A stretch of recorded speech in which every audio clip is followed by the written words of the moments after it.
100 square యార్డ్లో G+1 కన్స్ట్రక్షన్లో పైన మాత్రం ఖాళీ ఓపెన్లో ఉంది ప్రస్తుతము.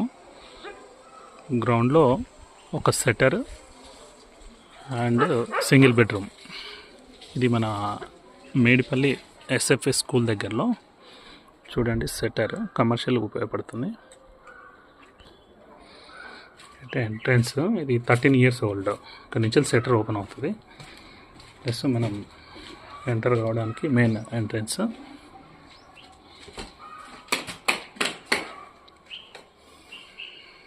ఇదండి, ఇది హాల్లో ఎంటర్ అవుతున్నాము. కిచెన్, ఇక్కడ దేవుడి గది ఉంది, పూజ గది. ఇది ఒకటి మనం తీసేసుకోవడానికైనా కానీ ఓకే. ఈస్ట్ ఫేసింగ్లో దర్వాజా ఉంది, డోర్ ఓపెన్ చేసుకోవచ్చు ఇవతల నుంచి. చూడండి, ఈస్ట్ ఫేసింగ్ ఇలా ఉంది.